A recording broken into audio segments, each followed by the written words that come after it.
নমস্কার বন্ধুরা, শ্রাবণীর পাকঘরে সবাইকে স্বাগত জানাই। আজ আমি নিয়ে চলে এসেছি একদম নতুন স্বাদের আলাদা একটা দারুণ রেসিপি নিয়ে, চিকেন দিয়ে কচুর ভর্তা। গরম ভাত দিয়ে খেলে এই ভর্তার স্বাদ একদম অসাধারণ। তাহলে চলো দেরি না করে শুরু করা যাক। ভিডিওটা ভালো লাগলে শেষ পর্যন্ত দেখার জন্য অনুরোধ রইল। যেহেতু কচুর ভর্তা, তাহলে এই ভর্তা বানানোর জন্য প্রথমে আমাদের কচু তো নিতেই হবে। 4টে মিডিয়াম সাইজের কচু নিয়েছি, খুব ভালো করে ছাড়িয়ে ধুয়ে নিয়ে তারপর কুকারের মধ্যে একটা সিটি দিয়ে খুব ভালো করে সিদ্ধ করে নেব। কুকার একটা সিটি দেবার পরেই গ্যাসটা অফ করে দেব, আর যতক্ষণ না ঠান্ডা হবে ততক্ষণ খুলব না, তাহলে একদম ক্ষীরের মতো নরম হয়ে যাবে কচুগুলো।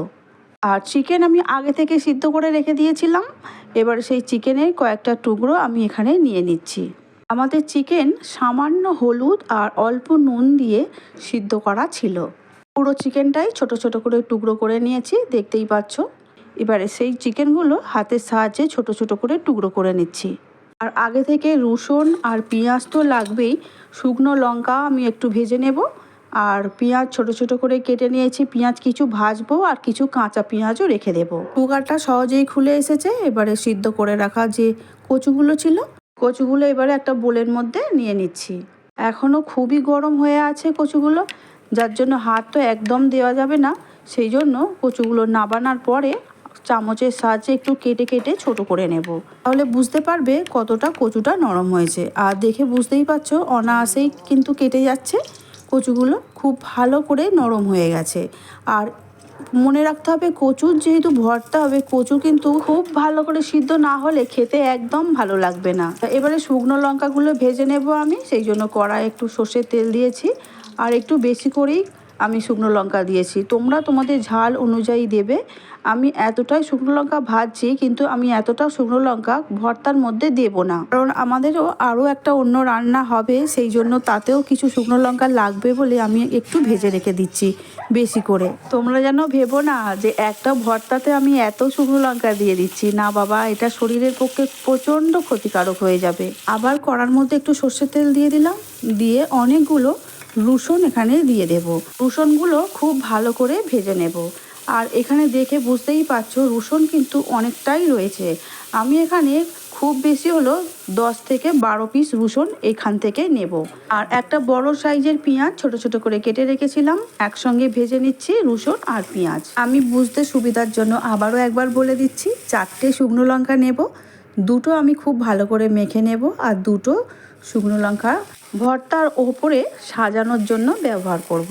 রসুন পেঁয়াজ খুব ভালো করে আমাদের ভাজা হয়ে গেছে, ঠিক সেই সময় ছোট ছোট টুকরো করে রাখা চিকেনগুলো দিয়ে দেব। 1-1.5 মিনিট খুব ভালো করে নাড়াচাড়া করে নিয়েছি রসুন পেঁয়াজের সঙ্গে চিকেনগুলো। তারপরে লঙ্কা হলুদ দিয়ে দিয়েছি পরিমাণ মতো, দিলাম অল্প একটু নুন, চা চামচের 4 ভাগের 1 ভাগ দিয়েছি হলুদ, আর চা চামচের 4 ভাগের 1 ভাগ দিয়েছি লঙ্কা গুঁড়ো। কারণ চিকেন যখন আগে সিদ্ধ করেছিলাম তখন নুন আর হলুদ দিয়েই সিদ্ধ করেছিলাম, আমি এটা আগেও বলেছি। সিদ্ধ করে রাখা কচুগুলো তুলে দিলাম। কচু তুলে দেওয়ার পরে 3 থেকে 4 মিনিট খুব ভালোভাবে মিশিয়ে নেব আর কষতে থাকবো। খুন্তির সাহায্যে খুব ভালো করে চিকেনটার সঙ্গে কচুটা ম্যাশ করে নেব, তাতে করে খুব ভালো খেতে হবে। আর গোল যেমনভাবে আলু ভাতে মাখানো হয় সেইভাবে একদম মোলায়েম একটা ডোয়ের মতো তৈরি হয়ে যাবে। দুটো ভাজা শুকনো লঙ্কা আমি এর মধ্যে দিয়ে খুন্তির সাহায্যে ফাটিয়ে নিয়েছি, দেখতেই পাচ্ছ। আমি ভালো করে মিশিয়ে নিচ্ছি লঙ্কাটা দিয়ে। ব্যাস, কচুর ভর্তা চিকেন দিয়ে একদম রেডি হয়ে গেছে, দেখতেই পাচ্ছ। আর নাড়াচাড়া করার কোনো দরকার নেই, খুব ভালো করে মিলে মিশে একাকার হয়ে গেছে চিকেন, কচু, পেঁয়াজ, রসুন, শুকনো লঙ্কা ইত্যাদি। ব্যাস, এবার একটা প্লেটের মধ্যে তুলে নেব। এত দারুণ গন্ধ ছেড়েছে কি বলবো, রান্নাঘরটা একদম মমো করছে। আমি কিন্তু ফার্স্ট টাইম কচু দিয়ে চিকেনের এই রেসিপিটা বানালাম। প্রথমবার বানিয়েই যে এত ভালো লাগবে এটা আমি ভাবতে পারিনি। হাজব্যান্ড তো খেয়ে উঠেই জিজ্ঞাসা করছে, আজকে ওটা কী বানিয়েছিলে গো? তো আমি বললাম ওটা চিকেন দিয়ে কচুর ভর্তা। তো আমি বললাম, কেন, খুব বাজে জিনিস করে ফেলেছি? কচুটা কি অন্য তরকারি করলে ভালো হতো? তখন বললেন, না না, দারুণ খেতে হয়েছে, আর এটা প্রথমবার খেলাম বলে আমি না ঠিক বুঝতে পারিনি তুমি কিভাবে কি দিয়ে বানিয়েছো। অল্প কাঁচা পেঁয়াজ আর ধনেপাতা ছড়িয়ে দিলাম, আর সাজানোর জন্য দুটো শুকনো লঙ্কা ভাজা পেঁয়াজ আর ভাজা রসুন ছিল সেটা একটু দিয়ে দিলাম।